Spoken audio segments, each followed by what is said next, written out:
No, no, no, no. Creo que he pinchado. Está floja, floja, floja. Ha sido ahora mismo en el camino de piedras. ¿Qué hacemos? Esto que nos acaba de ocurrir es una de las averías más comunes que nos pueden pasar a cualquier ciclista, sea de la disciplina que sea. Un pinchazo, un reventón o un llantazo puede ser algo que condicione por completo el resto de la ruta. Yo soy Jesús, bienvenidos al canal y hoy estamos aquí para explicar cuál es la forma más eficiente, rápida y fácil de inflar nuestras ruedas en el propio campo. Y vamos a comparar 3 métodos de inflado. En el primer método usaremos una bomba tradicional. Yo voy a usar esta bomba que lleva conmigo desde tiempos inmemorables. En el segundo caso vamos a usar esta pequeña bomba eléctrica de la marca FlexStyle, en concreto el modelo Tiny Tire Pump Pro ACS, que me contactaron para probar esta mini bomba eléctrica y he pensado que lo mejor es compararla con el resto de opciones tradicionales y ver si realmente merece la pena. Y por último usaremos una bombona de CO2 y os advierto que será la segunda vez en mi vida que use una. Normalmente siempre he preferido usar la bomba tradicional, a ver si estos dos métodos alternativos me quitan la gana de llevar la bomba de mano. Y todo esto lo vamos a comparar directamente al aire libre, pero no perdamos el foco del vídeo. Extrapolaremos todo el test al campo y en una situación real en la que no dispongamos de todas las herramientas que tenemos en un taller. Por cierto, quédate hasta el final del vídeo que vamos a ver si esta bomba, que en teoría llega hasta 120 psi, puede inflar mi suspensión. No te quito más tiempo, empezamos con el vídeo.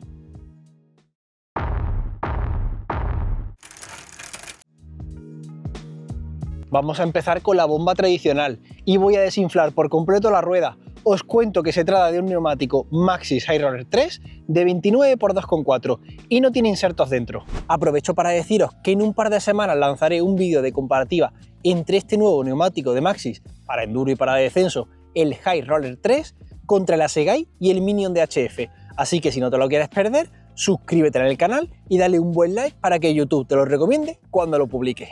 Ya no tenemos nada de presión, así que voy a cronometrar lo que tardo en llegar a 25 psi.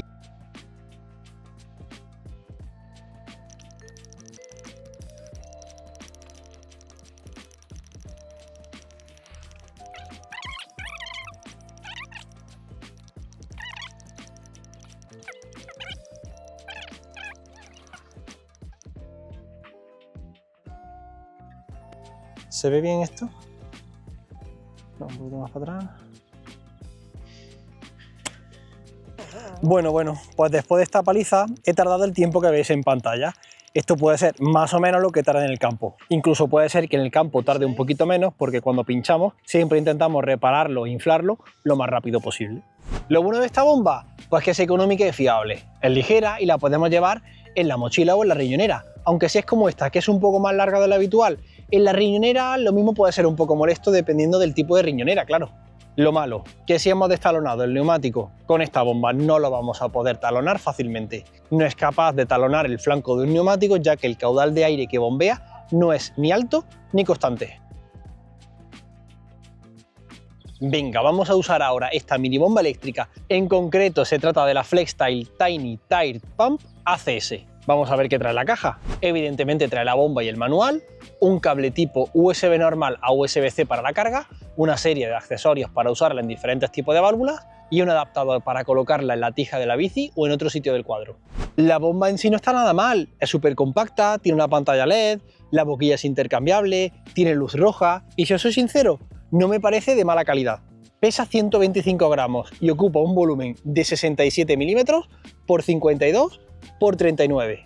Es decir, que se puede llevar cómodamente en la mochila o en la riñonera. Incluso es tan pequeña y ligera que la puedes llevar en el bolsillo de la camiseta, aunque yo no la llevaría ahí para hacer enduro. También por el formato que tiene permite llevarla como una luz trasera, aunque para enduro, salvo que la usemos en rutas nocturnas, yo no me arriesgaría a perderla llevándola ahí. Pero para ciclistas de carretera, el tema de que tenga la luz roja sí es bastante práctico.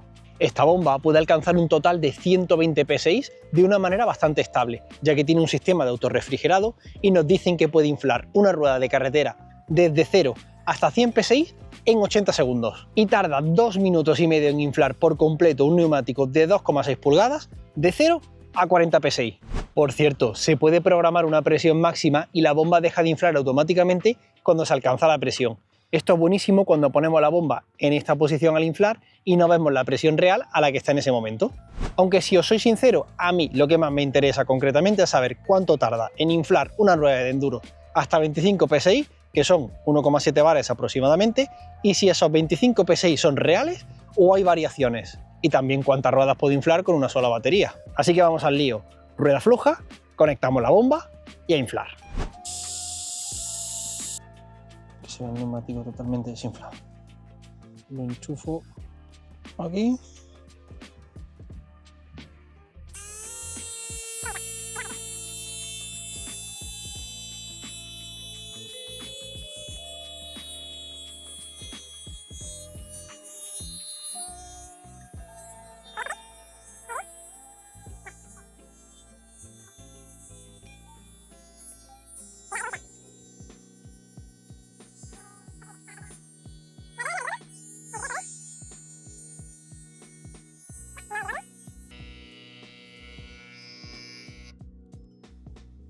Un minuto 31 segundos, ni tan mal. Y ahora vamos a comprobar esto, la presión real que tiene. Ahí. Uy. Bueno, yo creo que la medida es real. Lo que pasa es que como lo he metido y le he dado a la válvula, habrá perdido ese PSI, o sea que tenga un margen de 1 o 2 PSI, es totalmente aceptable para mí. Súper bien. Con esto no quiero decir que yo inflo la rueda delantera a 25 PSI. Normalmente yo suelo ponerla a 22, 23 o incluso 21, pero es una referencia de ruedas. Igual que la rueda trasera la suelo llevar a 27, 28, la delantera 22, pues vamos a poner un punto medio que son 25. Si os soy sincero, me gusta mucho porque tiene un uso realmente práctico. Para mí va a ser un accesorio que voy a llevar siempre en mi ruta, básicamente porque me quita el que tenga que llevar esta bomba tradicional y porque me ahorrará tiempo la reparación de una rueda pinchada. Así que como me ha gustado y supongo que a muchos de vosotros también, os dejo un link en la descripción de este vídeo y en el comentario fijado. Además disponéis del código de descuento JESUS para que podáis comprar esta mini bomba con un 15% de descuento. Acordad de usar el link y ese código, que ya que traigo una colaboración en el canal, al menos que os podéis aprovechar de un valioso descuento. Voy a hacer una prueba. ¿Será capaz de talonar un neumático?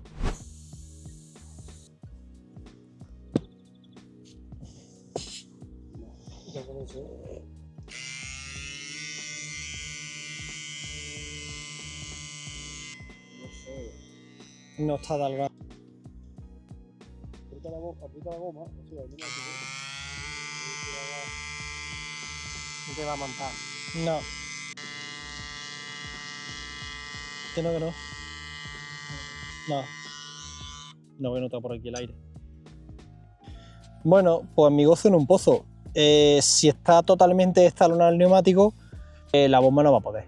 No, porque no da caudal. O sea, da presión, pero no da caudal como para que el flanco se vaya a su sitio. Así que es una cosa que tenemos que tener en cuenta. No es un compresor, es una mini bomba. Adicionalmente, me gustaría comentar que el producto lo he podido probar a fondo en situaciones reales. Casualmente, la semana que me llegó la bomba eléctrica, pinché bastante el neumático trasero.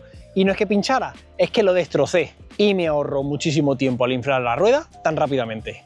Yo le doy el aprobado. No el sobresaliente, pero tiene un aprobado. Pasamos ahora a usar la bombona de CO2. Si me veis torpe con esto es porque no tengo mucha destreza usando este tipo de solución. Y aunque parezca mentira, esta va a ser la segunda vez en mi vida que uso una bombona de CO2. Aquí tengo la rueda totalmente desinflada y destalonada para más dificultad. Conectamos el dosificador, la bombona, abrimos circuito y, como vemos, se infla en tiempo récord y además sirve para talonar. Lo malo, que tenemos que llevar tantas bombonas como inflados queramos hacer. Además, cada bombona de CO2 tiene un coste fijo y ese coste será el de cada inflado. El hecho de llevar la bombona de CO2 no nos quita que tengamos que llevar una bomba de mano para dejar la presión final a nuestra necesidad, ya que no tenemos ningún tipo de indicador de la presión que lleva el neumático tras consumir la bombona. No solo hay que tener en cuenta la bombona, sino que también hay que llevar este tipo de accesorio para conectar la bombona a la válvula. Personalmente, yo esta solución la usaría en una situación de emergencia, en una carrera o en el caso de que tenga que talonar un neumático en mitad del campo, ya que el caudal y la presión de la bombona son muy superiores a los de la bomba eléctrica y a los de una bomba manual, pero al final es un consumible. Como bonus track vamos a inflar la horquilla, que está desinflada por completo. Simplemente hay que cambiarle el adaptador de la válvula pequeña o válvula presta a la válvula Schrader, que es la válvula gorda de toda la vida. Y lo voy a configurar a 90 PSI.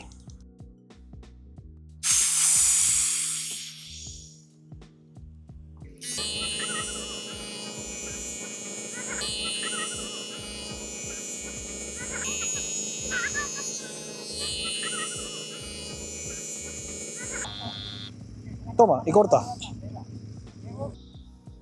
Sí, Tío, 90 clavado, ¿eh? sí. Esto se Un poquito más lejos así. 90 clavado, ¿eh? Está de puta madre. Bueno, pues la prueba de la suspensión la ha pasado con sobresaliente. No me esperaba que lo inflara. Primero, ni tan rápido, ni segundo, tan preciso. Pero es que está muy bien. Lo único malo es que con un amortiguador no va a poder. Un amortiguador va con 200 y pico PSI mínimo. En este caso, en esta bici me llevo 240, 245. Y eso no va a poder cuando el límite de la bomba son 120. Pero para inflarla a 90, 95 PSI, de sobra, ¿eh? Súper bien. Creo que estoy siendo totalmente sincero y honesto cuando digo que este cacharro me ha convencido. Si no me hubiera convencido, no lo hubiera traído al canal. El tema de las bombonas de CO2 tampoco está mal, la verdad, pero creo que son un poco menos prácticas, generan residuo con cada uso y a la larga es una solución más cara, pero también es la más rápida. La bomba de mano se ha quedado obsoleta, la voy a jubilar. Y lo que mola al final de un cacharro como estos es que es muy práctico, ocupa poco, pesa poco, tarda poco en inflar. ¿Qué más se puede pedir? Que es que tenéis hasta un código de descuento. En fin, mis queridos amigos, espero que os haya gustado este vídeo. Hemos puesto a prueba estos 3 métodos tradicionales para inflar ruedas y creo que hemos podido sacar valiosas conclusiones. Sea cual sea tu elección, lo importante es estar preparados para que no nos quedemos tirados en mitad de la ruta. ¿Tú qué método usas? Déjamelo en los comentarios. Por cierto, en este vídeo de aquí te cuento cosas acerca de la cera que seguro que no sabías. Nos vemos en el siguiente. Sed buenos.